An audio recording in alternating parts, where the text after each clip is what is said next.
Hello friends, मैं हूं ए सिंह और आप देख रहे हैं बच्चे लोग प्रीवियस ईयर क्वेश्चन एसएससी का। जो आप पहले एसएससी में क्वेश्चन पूछा गया है उसका हम लोग एक्सप्लेनेशन देख रहे हैं यहाँ पे। तो आपने पिछले कई क्लासों में आपने इसी का रिवीजन किया था और फिर आगे हम लोग इसी का कर रहे हैं। तो चैप्टर वाइज परमाणु संरचना में जितना क्वेश्चन पूछा गया था हम लोग इसका जो है कि ये रिवीजन कर रहे हैं। तो आप देख रहे हैं यहाँ पर लिखा गया है कि द्रव्यमान संख्या किसका योग होता है। तो बच्चे लोग आपको बताया गया है कि प्रोटॉन के न्यूक्लियस में प्रोटॉन एवं न्यूट्रॉन और यहाँ पर क्या है, इलेक्ट्रॉन है। तो यही प्रोटॉन और न्यूट्रॉन का जो योग होता है वह द्रव्यमान संख्या के बराबर होता है। तो बच्चे लोग आप देख रहे हैं क्या कि प्रोटॉन एवं न्यूट्रॉन, यही जो है डी नंबर आंसर होगा 41 का। ये याद रखेंगे कि प्रोटॉन और न्यूट्रॉन के संख्या को जोड़ देंगे तो हमको मिल जाएगा क्या बच्चे लोग, द्रव्यमान संख्या। यह क्वेश्चन जो है कि एसएससी सीएचएसएल में 2015 में पूछा गया था। तो कितना आसान सा क्वेश्चन है कि आप बताइए द्रव्यमान संख्या क्या होता है। तो प्रोटॉन और न्यूट्रॉन के संख्या को जोड़ दिया आप तो मिल गया क्या चीज बच्चे लोग, द्रव्यमान संख्या। 42 नंबर में है कि एक हाइड्रोजन परमाणु का द्रव्यमान एक इलेक्ट्रॉन के द्रव्यमान के कितना गुना होता है। बच्चे लोग आप देख रहे हैं क्या चीज, तो यह यहाँ पर जो क्वेश्चन पूछा गया है कि हाइड्रोजन परमाणु का द्रव्यमान जो है कि इलेक्ट्रॉन के द्रव्यमान के कितना गुना अधिक होता है। तो यह याद रखने की चीज है कि 1837 गुना होता है। आपको याद रखना पड़ेगा कि परमाणु का द्रव्यमान जो है कि इलेक्ट्रॉन के द्रव्यमान से कितना गुना, तो 1837 गुना। यह क्वेश्चन पूछा गया है, आप देख रहे हैं कि एसएससी के 22 जनवरी 2018 में। नेक्स्ट क्वेश्चन की बात करें बच्चे लोग तो यहाँ पर 43 नंबर की कार का उत्प्रेरक परिवर्तक कार्बन मोनोऑक्साइड को निम्नलिखित में से किस गैस में परिवर्तित करता है। वह एसएससी मार्च 2017 में आप देख रहे हैं क्या चीज कि यह जो है कि मोनोऑक्साइड को कार्बन डाइसल्फाइड में जो है परिवर्तित करता है। यह 43 का डी नंबर आंसर है। बच्चे लोग बहुत आसान है, याद रखने का चीज है यह। 44 नंबर संभारिक क्या होता है। तो आपको बहुत बार ये बात बताया गया है कि कोई भी ऐसा तत्व जिसका परमाणु संख्या भिन्न होती है लेकिन द्रव्यमान संख्या समान होता है उसको हम लोग क्या बोलते हैं बच्चे लोग, संभारिक बोलते हैं। तो आपको ये रट के याद रखना पड़ेगा कि द्रव्यमान संख्या अगर समान हो गया तो आप उसको क्या बोलते हैं, संभारिक। यह क्वेश्चन जो है कि एसएससी सीजीएल 8 में और 2017 में पूछा गया है। कितना आसान है समस्थानिक और संभारिक। ये बचपन क्लास से ही हम लोग पढ़ते आ रहे हैं कि परमाणु संख्या और द्रव्यमान संख्या का मामला है कि अगर वह समान है तो क्या कहलाता है। निम्नलिखित में से किसने इलेक्ट्रॉन की खोज की थी। बच्चे लोग एसएससी एमटीएस 21 में 17 में क्वेश्चन पूछा गया है। यह बहुत बार हमने आपको समझाया है कि आप याद रखेंगे कि जे थॉमसन ने इलेक्ट्रॉन का खोज किया था। तो इसमें समझने की कोई बात नहीं है, याद रखने की बात है। 46 नंबर में आप देख रहे हैं बच्चे लोग कि किसी पर परमाणु का रासायनिक गुण किस पर निर्भर करता है। बच्चे लोग तो आप सब लोग ध्यान देंगे कि न्यूक्लियस में जो प्रोटॉन होगा उस पर उसका रासायनिक गुण निर्भर करेगा। बच्चे लोग आप ध्यान देंगे कि न्यूक्लियस में प्रोटॉन की संख्या पर उसका रासायनिक गुण निर्भर करता है। यह क्वेश्चन पूछा गया है एसएससी सीएचएसएल 2010 में। आप देख रहे हैं यहाँ पे 47 नंबर में क्या है कि परमाणु संख्या हमेशा डैश के बराबर होता है। तो बच्चे लोग आपको बताया गया है कि प्रोटॉन के नाभिक में प्रोटॉन न्यूट्रॉन है और यहाँ पर जो है कि इलेक्ट्रॉन है। तो सीधी सी बात है बच्चे लोग कि यहाँ पर जो प्रोटॉन है तो परमाणु संख्या ऑलवेज उसके परमाणु के संख्या, प्रोटॉन के संख्या पर परमाणु का संख्या निर्भर करता है। अगर प्रोटॉन उसमें मान लेते हो कि 5 है तो उसमें प्रोटॉन ये परमाणु संख्या उसका 5 होगा। अगर प्रोटॉन की संख्या 10 है तो उसमें परमाणु संख्या कितना होगा बच्चे लोग, 10 है। यह क्वेश्चन पूछा गया है एसएससी सीएचएल 14 में और 18 में। नेक्स्ट हम लोग बात करें कि ऑक्सीजन अणु कैसा होता है, द्विपरमाणुक होता है या त्रिपरमाणुक होता है। तो बच्चे लोग आपको पता है कि ऑक्सीजन O2 के रूप में एग्जिस्ट करता है। आप देख रहे हैं यहाँ पर O और यहाँ पर क्या चीज है O, तो यहाँ पर ये दो डबल बॉन्ड बनाता है, मतलब यह O2 द्विपरमाणुक। अगर तीन गो ऑक्सीजन एटम एक साथ जुड़ जाता तो त्रिपरमाणुक कहलाता, लेकिन यहाँ पर द्विपरमाणुक है। बी नंबर आंसर होगा बच्चे लोग। यह एसएससी सीएचएल 2007 में और 2018 में क्वेश्चन पूछा गया है। फ्रेंसियम एक अति रेडियो सक्रिय तत्व है। फ्रेंसियम की अधिकतम दीर्घ आयु वाली समस्थानी 223। फ्रेंसियम की अर्ध आयु क्या है? ये अर्ध आयु क्या है बच्चे लोग? अर्ध आयु इसका क्या हो सकता है? तो आप देख रहे हैं यहाँ पर कि यह डी नंबर 21 मिनट आपको रट के याद रखना पड़ेगा कि इसका अर्ध आयु जो है कि 21 मिनट होता है, याद रखने की चीज है। आप देख रहे हैं एसएससी 2017 में भी क्वेश्चन ये पूछा गया है। नेक्स्ट क्वेश्चन की बात करें हम लोग, अब आप देख रहे हैं बच्चे लोग यहाँ पर एक न्यूट्रॉन पर कौन से आवेश होता है? तो आपको पता है कि इलेक्ट्रॉन पर ऋणात्मक आवेश, ऋण आवेश होता है, प्रोटॉन पर धन आवेश होता है, न्यूट्रॉन जो है कि आवेशहीन होता है। तो यहाँ पर कोई आवेश नहीं। सी नंबर आंसर आप देख रहे हैं क्या चीज? एक न्यूट्रॉन पर कौन सा आवेश होता है? तो कोई भी आवेश नहीं है। आप देख रहे हैं यहाँ पर यह जो है कि एसएससी सीएचएस 2015 में क्वेश्चन पूछा गया और 18 में क्वेश्चन पूछा गया है। एक अल्फा कण डैश होता है बच्चे लोग, एक अल्फा कण डैश होता है। तो आप देख रहे हैं यहाँ पर एक हीलियम नाभिक के बराबर क्या होता है? एक अल्फा कण होता है। ये बात हम लोग रट के याद रखेंगे। एसएससी एमटीएस 2021 और 17 में पूछा गया है। 52 नंबर क्वेश्चन बात करेंगे। किसी तत्व के परमाणु का परमाणु क्रमांक 17 है और द्रव्यमान संख्या 36 है, तो उसके न्यूक्लियस में न्यूट्रॉन की संख्या कितनी होगी? तो सीधी सी बात है बच्चे लोग, प्रोटॉन की संख्या आप जानते हैं। यहाँ पर प्रोटॉन का संख्या कितना है? तो आप देख रहे हैं बच्चे लोग प्रोटॉन का नंबर प्लस जो है कि न्यूट्रॉन का नंबर और बराबर होता है क्या बच्चे लोग? मास नंबर, मतलब द्रव्यमान संख्या।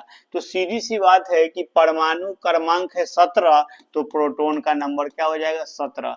न्यूट्रॉन हमको निकालना है और मास नंबर है 36। तो बच्चे लोग यहाँ पर न्यूट्रॉन कितना हो जाएगा? तो 36 में से कितना हो जाएगा? 17 को हम घटा देंगे तो यहाँ पे 19 हो जाएगा। आप देख रहे हैं क्या चीज बच्चे लोग? बी नंबर आंसर, 52 का बी नंबर आंसर हो जाएगा। आप देख रहे हैं एसएससी के एमटीएस 2008 में ये क्वेश्चन पूछा गया। कितना आसान सा क्वेश्चन है। द्रव्यमान संख्या मतलब प्रोटॉन का संख्या प्लस न्यूट्रॉन का संख्या बराबर क्या होता है? Mass number. आप देख रहे हैं कि समस्थानी के अस्तित्व का सुझाव 1913 में सबसे पहले डैश ने दिया।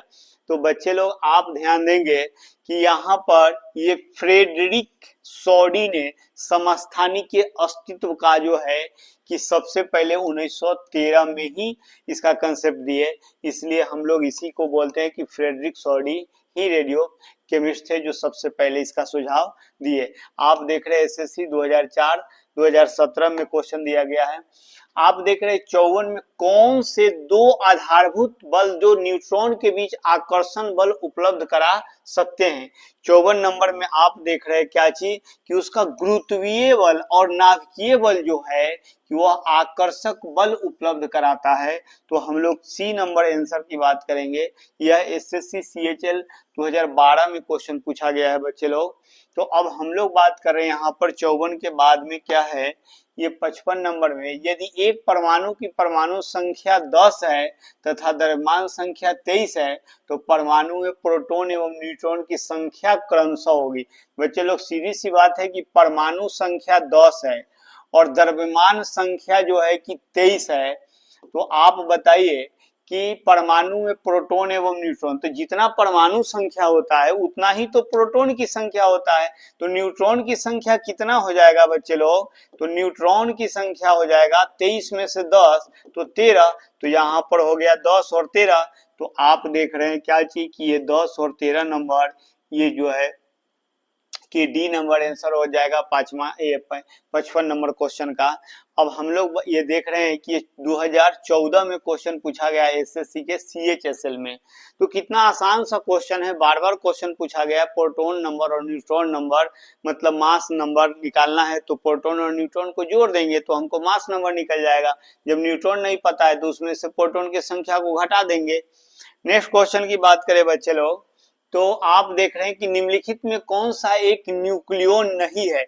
तो बच्चे लोग प्रोटॉन इलेक्ट्रॉन न्यूट्रॉन तो न्यूक्लियन है, तो कौन सा नहीं है, तो पॉजिट्रॉन है। मतलब इसका फंडामेंटल पार्टिकल को न्यूक्लियन कहा जाता है।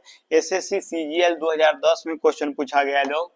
तो 57 नंबर के बात करें कि प्योरी क्यूरी और हेनरी बैकरल और अपनी पत्नी मैरी क्यूरी के साथ डैश से संबंधित खोजों के लिए वर्ष 1903 में नोबेल प्राइज मिला। तो सीधी सी बात है कि रेडियो सक्रियता के लिए, रेडियो धर्मिता के लिए जो है कि इनको नोबेल प्राइज मिला। ये बचपन से ही हम लोग पढ़ते आ रहे हैं साइंस में।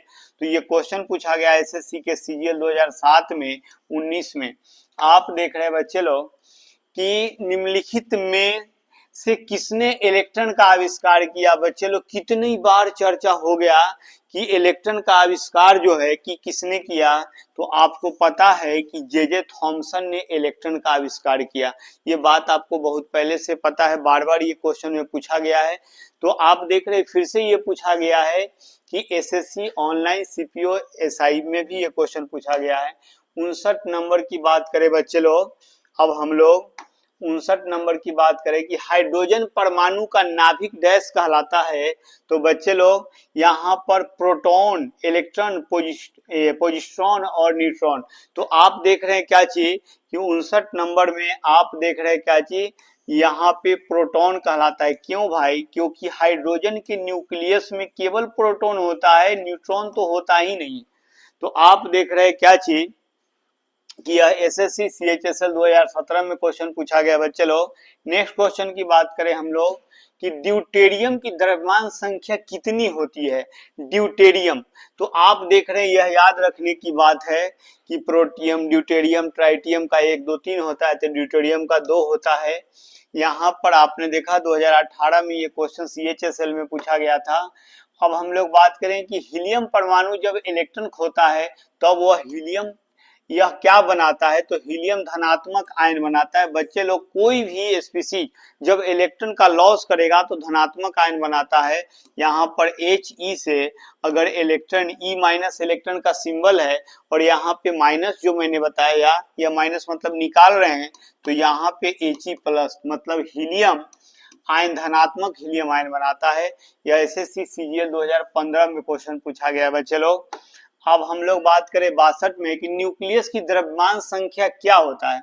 तो बच्चे लोग न्यूक्लियस का द्रव्यमान संख्या ऑलवेज प्रोटॉन और न्यूट्रॉन के संख्या के बराबर होता है। तो आप देख रहे हैं क्या चीज कि यहाँ पर कभी उसके परमाणु क्रमांक से अधिक होता है, तो सीधी सी बात है उसका अधिक होता है। लेकिन उसके बराबर कब होता है कि जैसे हाइड्रोजन में क्या है ना कि उसमें केवल प्रोटॉन ही होता है, न्यूट्रॉन नहीं होता है, तो कभी उसके बराबर भी होता है। तो कभी ऐसा लिख सकते हैं, सदा वाला बात नहीं लिख सकते हैं। तो यह क्वेश्चन पूछा गया एसएससी सीएचएसएल 2010 में।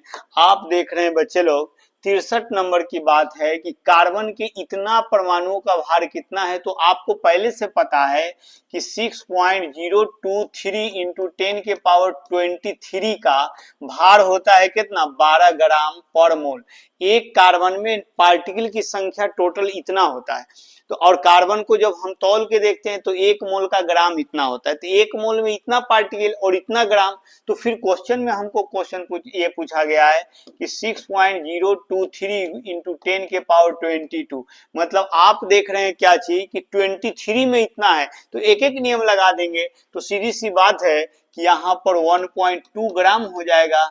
इतना में इतना है तो एक एक नियम लगा लेंगे तो ये हो जाएगा। तो आप देख रहे हैं क्या चीज 63 का सी नंबर हो जाएगा बच्चे लोग। यह SSC-MTS 2023 में क्वेश्चन पूछा गया है। अब हम लोग बात करें कि निम्नलिखित किन की द्विप्रकृति पाई कणों में कणीय तरंग ये होता है। तो 64 नंबर में आप देख रहे हैं क्या चीज कि निम्नलिखित किन की द्विप्रकृति कणों की कणीय तरंग, मतलब जिसमें पार्टिकल नेचर के साथ साथ वेव नेचर किसमें होता है, तो बच्चे लोग यहाँ पर इसमें होता है इलेक्ट्रॉन। आप ये बात याद रखेंगे, एसएससी सीजीएल 2015 में क्वेश्चन पूछा गया है। हाइड्रोजन स्पेक्ट्रम की व्याख्या सबसे पहले किसने किया है बच्चे लोग, तो आपको याद रखना है कि नील्स बोर, उन्होंने बोर मॉडल ऑफ एटम की चर्चा के बाद हाइड्रोजन स्पेक्ट्रम का ही चर्चा किया था, इसलिए इसको जो है कि इस हाइड्रोजन स्पेक्ट्रम की सबसे पहले नील्स बोर ने ही चर्चा किया। तो 65 नंबर हो गया बच्चे लोग। 66 नंबर की बात करें कि उत्प्रेरक ऐसा पदार्थ है जो रासायनिक प्रतिक्रिया के दर को क्या करता है, बढ़ाता है, घटाता है कि कांस्टेंट रखता है, तो एसएससी स्टेनो सीएनडी 2017 में एसएस टेक्स असिस्टेंट एग्जाम 2006 में क्वेश्चन पूछा गया है बच्चे लोग। इसमें लिखा गया है कि पहले बढ़ाता है या फिर घटाता है, बढ़ाता है घटाता है, कोई परिवर्तन नहीं लाता है। बच्चे लोग ध्यान देंगे, उत्प्रेरक दो प्रकार का होता है, एक धनात्मक उत्प्रेरक और एक ऋणात्मक उत्प्रेरक। तो आप देख रहे हैं क्या चीज की धनात्मक उत्प्रेरक क्या करता है, तो वह जो है कि अभिक्रिया के दर को बढ़ाता है, और ऋणात्मक उत्प्रेरक क्या करता है, अभिक्रिया के दर को घटाता है। लेकिन जनरली हम लोग बोलचाल की भाषा में देखते हैं कि उत्प्रेरक का काम है अभिक्रिया के दर को बढ़ाना, तो इसमें कोई एक ही ऑप्शन आंसर देना है, इसलिए हम कहेंगे कि अभिक्रिया के दर को बढ़ाता है। तो बच्चे लोग आप देख रहे हैं कि ये 66 नंबर है। 67 की बात करें हम लोग, प्रकाश छोटे छोटे कणों से मिलकर बना है जिसे हम क्या कहते हैं बच्चे लोग, तो आपको याद रखना पड़ेगा कि उसको फोटोन कहते हैं। जैसे आप देखेंगे इस तरह से जो बना हुआ है इस छोटे कण को हम लोग क्या बोल रहे हैं बच्चे लोग, फोटोन कहते हैं। यह आंसर नंबर सी है। यह स्टेनोग्राफर 12 सितंबर 2017 में क्वेश्चन पूछा गया था बच्चे लोग। प्रोटियम, ड्यूटेरियम और ट्रिटियम क्या है। 68 नंबर का आप देख रहे हैं कि यह एक प्रकार का संभारिक है, आइसोबार है। आप देख रहे हैं क्या चीज कि इसका परमाणु संख्या तो समान है लेकिन द्रव्यमान संख्या ये क्या चीज है बच्चे लोग, प्रोटियम का 1 है, ड्यूटेरियम का 2 है, ट्रिटियम का क्या चीज है 3 है। तो ये जो है कि एक प्रकार का क्या है बच्चे लोग, संभारिक है। तो आप देख रहे हैं यहाँ पर कि हम लोग 3 वीडियो जो बनाए, 3 जो लेक्चर हुआ उसमें जो है कि चैप्टर 1 कंप्लीट हुआ। अभी तक जो एसएससी में क्वेश्चन पूछा गया था, तो हम लोगों ने परमाणु संरचना में जितना क्वेश्चन पूछा गया था हम लोगों ने उस सभी क्वेश्चन को क्या किया है, रिवाइज करवाया आपको। तो हम उम्मीद करते हैं कि आपने रिवीजन किया होगा, उससे फायदा उठाया होगा, और अपने साथी संगी लोगों को भी आप बताएंगे कि आप इससे जो है कि फायदा उठाएं। और अब हम लोग फिर सेकंड चैप्टर की भी बात करेंगे और इससे संबंधित रेलवे का भी बात करेंगे बच्चे लोग। तो फिर उसका जो क्वेश्चन पूछा गया है आरआरबी में उसका भी हम लोग नेक्स्ट वीडियो में डालेंगे, और फिर न्यू चैप्टर में फिर एसएससी के लिए। तो नेक्स्ट जो एसएससी का एग्जाम हो रहा है तो उसके लिए आप प्लीज ध्यान दे करके इसको रिवाइज करें, और अगर कोई सलाह या सुझाव है तो प्लीज कमेंट करके हमको सलाह और सुझाव दे। Thank you.